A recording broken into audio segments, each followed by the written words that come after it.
biglang mahilig na sa volleyball? Good. Anyway. Go. Parang thesis question. Thesis number. Okay, good.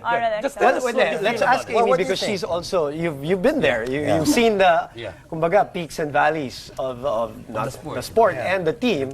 So what do you think? Why did you all capture the imagination of the country, so to speak? Well, maybe the fact that it was Ateneo LaSalle sa finals. There's a big rivalry there. Right. And like I think it was just the overall like I think the level of volleyball has gone up throughout the years. So and then I think the followers have seen that, and volleyball's a really fun sport to watch. Like every point like you can cheer, every point you can think. So I think that adds to it. So yeah, I think and the exposure that we've been getting. The games are live and there's a replays and everything. So I think the exposure and the fact that the quality keeps getting better and better. Like the recruitments, like there's a whole system like involved now. So I think that contributes to the popularity of the sport. Do you think that having tournaments outside of the UAP contributes to how the sport has evolved through the years as well as the level of play? Yeah, I think so. Kasi with the players, diba, we have like other tournaments. Like now, we have another tournament. So, parang nabibuild yung confidence namin and yung exposure. So, during UAP, parang we're used to it na. The environment. The the crowd. the screaming. Wala na eh, no? Yung nagpapa-autograph. May mga boys na nakabang. I just want to put this into perspective. No? When Ateneo first moved to the UAAP, that first batch of athletes are now 50, 51 years old. Ouch. And this is the first. I'm younger. Okay, so and this is the first time we've won anything in volleyball. Right. No? Men or women Has in that the UAAP. has that sunk in? I mean, parang naisip niyo ba na di pa kayo pinapanganak na pumasok? Special Kibillion.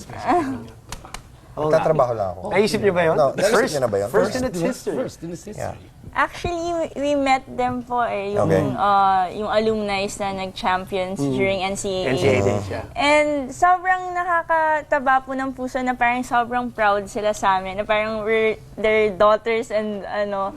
So parang, pero syempre po, sa team siguro namin, hindi siguro Di ba namin... nasi-sink in? Opo, pero which is for us good kasi we are willing to improve pa and be better for upcoming ano pa. And they're going to be intact, by the way, with a few more recruits for sure. Just before we go to our audience, kasi we have online questions, I want to ask lang Mitch and Gia, kasi bago kayo eh. Is that something that you expected? What you got?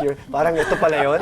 I mean, when you really... Ito pala yun, this di ba? whole season. Yeah. The attention that you got. I'm sure you watched when you were in high school. You saw, the others. Pero... And also, just to jump on that, you saw how LaSalle was the past 2 years. How the attention, the adulation that they got from a lot of sectors. And now it's you. Lalo na yung first game nyo, Araneta kagad yun, di ba? Big audience. So I want to hear your thoughts about that. Nung unang game po, sobrang kinabahan po kami kasi yun nga, madaming tao. So hindi po namin alam kung paano mag-react. As in, kami ni Gia, anong gagawin natin? Madaming tao. So sobrang kinakabahan po kami. Pero nung pagpasok naman po ng loob ng court, wala din naman po. Naglaro na po. As in, nag-focus na lang po kami sa game. Hindi po namin napansin ng audience. Did Coach Tai even talk to you about that? About, let's say, siya rin, hindi niya naiintindihan. Big venue, lots of people. Diba? Especially during the final. LaSalle. That is something different for him. Was that different? Well, yeah, it's different, especially LaSalle kasi big fan base for them. So labanan din ng fans. Pero pagdating ng court, isipin lang talaga namin is, it's still volleyball, it's still a game. So yung difference lang is the crowd. So we try not to be affected much by the crowd. So we just play. We talked when you guys first won.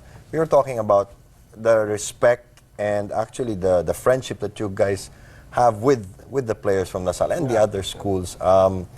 Do you feel a sort of kinship that you're all going through something together to build up the sport? Is that the kind of a shared responsibility that you guys have? Lalo na, marami sa inyo, high school pa lang, di ba? Magkakilala na kayo, magkakalaban na kayo. How does that feel? Di ba? Bakit pag ako nagtatanong? Hirap eh. Actually, takot sila kay Boy. Para ka profesor kasi. Hindi naman. Professor Bill. Try to ask intelligent questions. Ask the question again. Ask the question again. Okay. Para beauty contest. Nakalimutan ko na. Basta yung sagot world peace. Eto na lang. Okay, Get to some questions. We asked our viewers online if they have any questions for the Ateneo Lady Eagles. Here are some of them. Bojoski asks, what will they do if Coach Tai will not join them next season? Because there is a possibility. Yeah. There's a commitment that's to up in the air. Because they have to talk to the junior national Eh, team. may mga kanya-kanya lang yan. Siyempre, he has responsibilities Oo also. naman. Okay. Alyssa, what's gonna happen? What are the options? Ano ba napag-uusapan? Yung trainings kasi po namin until now, yung ginagawa namin, yung trainings ni Coach Tai. So, twice a day pa rin. So, siguro yung difference lang yung intensity talaga and yung presence niya, wala po talaga. Pero, Who supervises the trainings while he's not... Coach Parley. Coach Parley, yung assistant coach po namin, Coach Parley. So, siguro main difference, siguro po namin tayo na din. Ay, hilahin nyo din. As much as possible, we're praying po talaga na si Coach Tai bumalik. And kung hindi naman, siguro we had that experience and siguro alam na namin sa sarili namin and as a team kung ano yung, kailangan lang po naman ng guidance siguro. Pero iba pa rin eh. Yeah, yung presence niya Iba pa rin talaga. eh. Nung bumalik siya, remember, after the first two Ateneo LaSalle games, it made such a difference. Okay, Little Miss Cruz asks, do the Ateneo Lady Eagles have a meet and greet event? Habol kayo dito. Punta kayo dito. Habol pa kayo. Ay, Habol pa kayo. Do you have any activities? meron bang mga ganon for you guys? Wala daw, wala. Maybe you can visit them when they practice. You just have to in school. catch them in the Right. Joshua asks, ano po ang feeling nung sinayaw nyo yung happy dance ni Coach Tai besides sa happy? Anong feeling? Huh? Okay. Other than being happy, I guess. Aside from... Baka ganon na ibig. Besides. Hindi, isa lang siya. So, beside lang. Beside lang. Singulars. Okay. Ba't sila nakukuha Ito na lang, doon na tayo sa mga maganda. Okay. Sino ang crush ni Ella Ella De De? Jesus sa Ateneo Men's Volleyball Team. Very specific. Ella, hindi galing sa amin to. Hindi kami yan, ha? Sila Boom, umamin ka na. Sila muna, pati. Okay. So, sino daw? Pakigamit daw yung mic. Pati kami nagulat. Si Mark Mark Espejo. yung rookie. Honest. Yung rookie. I like that. You're a woman for others. Okay, Next. next question.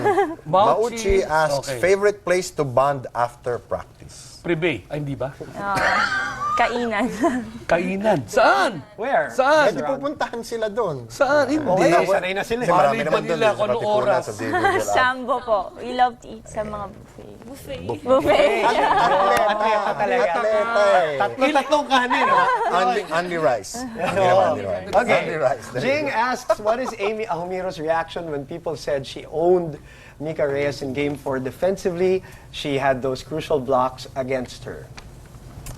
First of all, my favorite thing in volleyball is blocking. So that's the thing I try hardest at. Like that's my #1 go-to. So I mean, I don't think I owned her, but You had your moments. I had my moments, and she had hers also. Yes. Sino pinakamakulit sa grupo nyo? Lalo na yung mga wala dito, pag-usapan natin. Nandito po. Dito, sino? Ayan po. Si Ella ba talaga? Si Ako Elevator. nakaharap sa camera kapag hindi naglalaro, tahimik. Observant And lang who's po the yan. most quiet of them all? Mukha nga. Yung una sumagot. Gia. Ngayon lang yan. Pagdating ng second year, wala yan.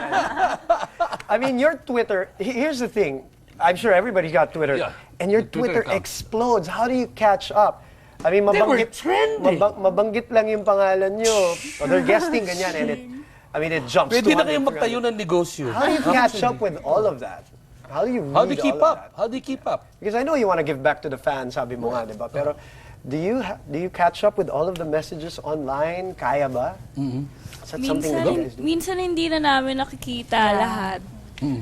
So, parang nagtitweet na lang kami in general Yeah. for everyone. But doesn't that overwhelm you that outside of the playing court, outside of the environment that you play in, when you've finished and done playing, meron pang ibang platform na... Hindi nga makarating sa bus eh. Itong mga to sa labas ng... Eh, dito nga, hindi ba makapasok na studio? Rumaraket pa. May kontrata na, may kontrata na. Meron nga ba? Hey, congratulations. It's Yeah, a great please, achievement. yeah. It's a great story rin Great kasi story. Mythic. Great in